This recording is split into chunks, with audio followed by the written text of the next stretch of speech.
Hi viewers, நம்ம இன்னைக்கு பச்சைப்பயிறு துவையல் எப்படி செய்கிறதுங்கிறத பார்க்கலாம். இதில் வந்து புரோட்டீன் ஃபைபர்லாம் ரொம்ப அதிகமாக இருக்குங்க. அதனால் உடம்புக்கு ரொம்ப நல்லது. குழந்தைங்கள்லேருந்து பெரியவங்க வரைக்கும் எல்லாருமே சாப்பிட்லாம். அதனால் கண்டிப்பாக வீட்டில் வாரத்துக்கு ஒரு தடவை இது கண்டிப்பாக செய்யுங்க. இப்போ இதுக்கு தேவையான பொருட்கள் என்னென்னு பார்க்கலாம் வாங்க. நான் வந்து இந்த டம்ளரில் 1 டம்ளர் பச்சைப்பயிறு எடுத்து வச்சுருக்கேன். 10 சின்ன வெங்காயம் பொடியாக நறுக்கி வச்சுக்கோங்க. இந்த டிஷ்ஷுக்கு வந்து பெரிய வெங்காயத்தை விட சின்ன வெங்காயம் போட்டால் தான் டேஸ்ட்டாக இருக்கும். 2 மீடியம் சைஸ் தக்காளி எடுத்து வச்சுக்கோங்க. உங்கள் காரத்துக்கு ஏற்ற மாதிரி 4 அல்லது 5 பச்சை மிளகாய் எடுத்து வச்சுக்கோங்க.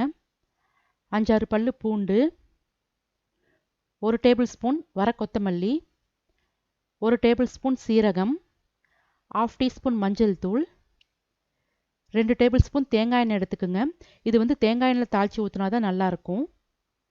கருவேப்பிலை. இப்போ எடுத்து வச்சுருக்கிற பச்சைப்பயிரை வெறும் வடச்சட்டியில் எண்ணெய் எதுவும் விடாமல் ட்ரையாக ரோஸ்ட் பண்ணிக்கோங்க. அடுப்பை ஹையில் வச்சுட்டு ஒரு 2-3 நிமிஷத்துக்கு நல்லா வறுத்துக்குங்க. அது நல்லா வறுபட்ட ஒரு வாசம் வரும், அது வரைக்கும் வறுத்துக்குங்க. இப்போ பாருங்கள், நல்லா வறுத்ததுக்கு அப்புறமா 2-3 தடவை நல்லா தண்ணியில் கழுவிட்டு குக்கரில் எடுத்துக்குங்க. இப்போ இதில் பூண்டு, பச்சை மிளகா, தக்காளி, இது கூடவே 1/2 டீஸ்பூன் மஞ்சள் தூள் இதெல்லாம் போட்டுட்டு இது முழுகிற வரைக்கும் தண்ணி ஊற்றிக்குங்க. தண்ணி ஊற்றிட்டு ஒரு கரண்டியால் நல்லா மிக்ஸ் பண்ணி விட்டுருங்க.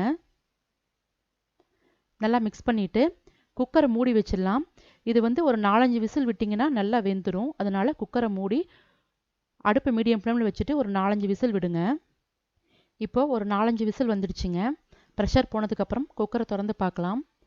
பாருங்கள், பச்சைப்பயிறு, தக்காளி, பச்சை மிளகா எல்லாம் நல்லா வெந்துடுச்சு.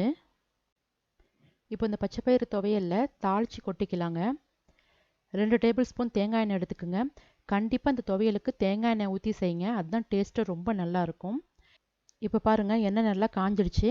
இப்போ இதில் சீரகம், வர கொத்தமல்லி, இது கூடவே கருவேப்பிலை இதெல்லாம் போட்டுக்குங்க.